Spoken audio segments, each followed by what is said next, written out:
How you doing? Working from home today, so I thought I'd produce a pint with JG from the local. See you in a few minutes. So I'm in my local, the Bingley Arms, which is Britain's oldest inn, I believe. I'll put a link on the YouTube channel so that you can click to it to see the website. It really is an absolutely amazing pub, priest holes, Dutch ovens from dating back several hundred years, suits of armour. The history behind the place is absolutely unbelievable. Obviously people say it's haunted, etc, etc.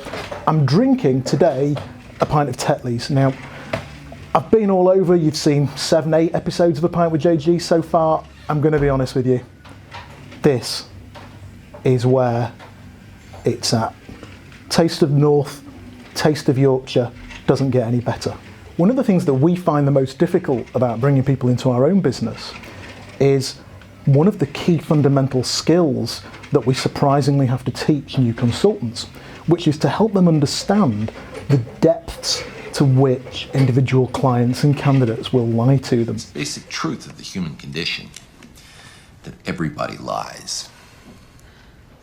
The only variable is about what. You see, clients, they lie about all sorts of stuff. They lie about how good their technology is, they lie about how reliable it is, they lie about how much people earned within their business last year, they lie about how much staff turnover they have or haven't got, they lie about how many candidates they are or aren't interviewing, they lie about the fact that they've given you an exclusive when in fact they haven't. Clients lie about all sorts of different things. So what do the candidates lie about? Well, candidates lie about the fact that they're in work when actually they've been out of work for 3 months.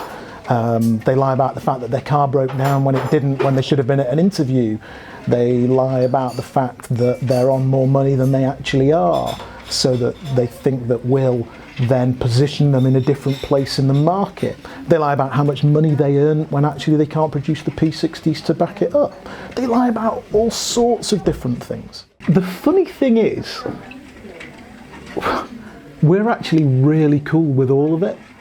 I genuinely really don't mind 95% of the lies that we get told by clients and candidates. It's part of the game, it's part of life, and it's part of what we have to coach and develop our consultants to understand. Everybody lies. That's just life, and clients pay us a fee.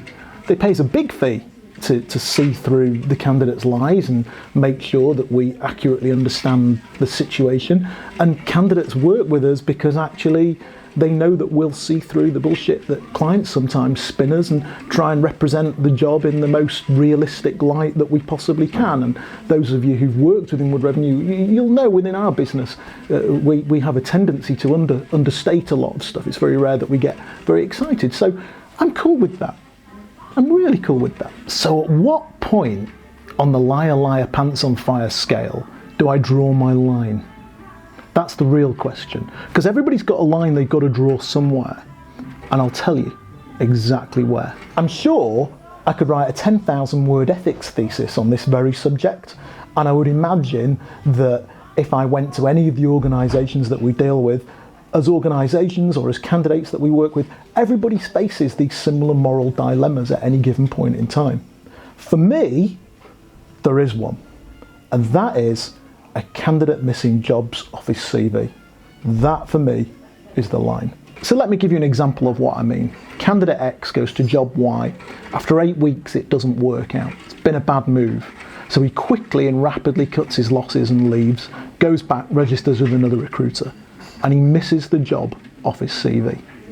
Candidate a few months ago, Liverpudlian, so I'll just use the accent for pure comedic effect, turned around to one of our consultants who was, when he was confronted with the issue, and he said, "Listen mate, I've had longer holidays than that."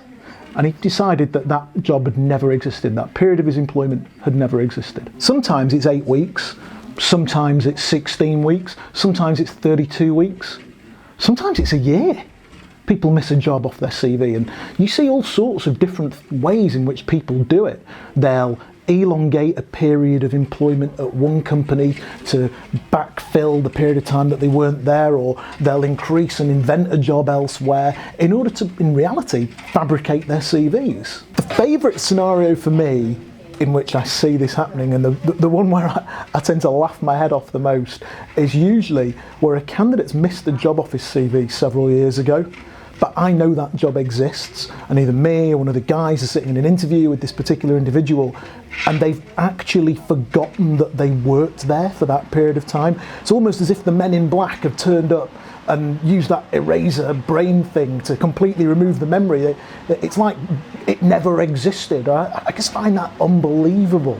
Joking aside though, this for me is the absolute thin end of the wedge in life, missing jobs off your CV. And you know, I'd say that's easy for me to say because I've had only a few handful of jobs since I left university, but it really is the thin end of the wedge. As a starter for 10, it's fraud. It's pure fraud. It's no different to being a benefits cheat. It's no different to obtaining money by deception. It's a lie. It's a fraud. It's criminality at its most simple and deepest level. Yet actually I'll often see organisations let it go completely. I'll often see hiring managers hire people who they know are missing jobs off their CV because the job market's so candidate short, and they'll allow somebody to start their career with that organisation on a lie. But if you're starting on that much of a lie, where's the trust in that relationship? I hired you, but I know you're missing a job off your CV, but I've obfuscated it from my boss. What's the basis of that working relationship long term? That's ludicrous. You know, we have a running argument in our office weekly about the character Jordan Belfort from The Wolf of Wall Street. People go on about what a great salesperson that guy is, and what a top guy he was, and wow, he's everything that encapsulates real salesmanship. Me, I don't believe it. I think Belfort's vermin. Why? Because he obtained money by deception. We're all world-class salespeople if we don't have to tell the truth. If I can go around lying about every job that we work on, I could get any candidate in the world to go and work there. If I lied about every candidate that we worked on, I could get every client in the world to hire them. But that's not what being a world-class sales professional is about. The next thing is, if as a salesperson you're missing jobs off your CV and you're okay with telling that lie to yourself, what other lies have you told to yourself during the course of that day? What other lies have become acceptable? Those of you who know me well and who followed this video blog well know that a key topic that's a major focus for me when I talk about some of these subjects is maintaining self-esteem as a sales professional. I think I spoke a while ago about another issue where we talked about perhaps being slighted by a client and allowing people to chip away at your self-esteem. Trust me, missing a job off your CV, missing a year of your life, making a year of your life disappear, that's only ever going to damage your initial self-esteem. It's going to hurt you. And every time you do that, or you allow yourself to do something like that, and every time a salesperson does, my experience is 3-4 years on from that initial missing of a job off a CV, you meet the shadow of the man who initially allowed it to happen to himself. The crazy irony of the whole thing is that 99.9% of the people who are comfortable with missing a job off their CV and then submitting that CV to a recruitment consultant or to a prospective client or hiring manager to give them a job, they just don't need to do it. It's not necessary. There is absolutely no reason whatsoever to miss those jobs off your CV.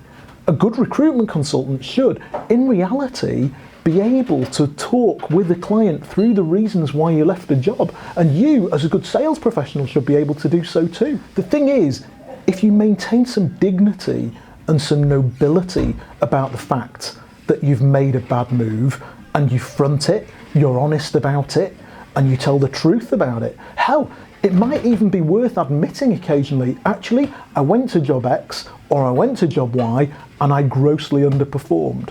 We had a candidate do it recently where he walked into an interview, he had a very, very bad period on his CV. The client started talking to him about that particular period and he said, well, I went through a messy divorce, I took my eye off the ball, and actually I was 6 months in when I realised my pipeline was short and I knew I was going to get fired and it was entirely my fault. The client went, okay, fair enough, but at least he'd had the honesty and the integrity to be clear and honest and upfront about it. That dignity, that nobility, that self-respect, and that ability to handle an objection, they're surely the things that make you a good salesperson. At some point over the next 10, 15 years of your career, of any sales career, doesn't matter whether you're in IT sales, doesn't matter whether you sell incontinence pants to hospitals, you're going to make a cock-up of a career move. You're going to go somewhere that doesn't work out.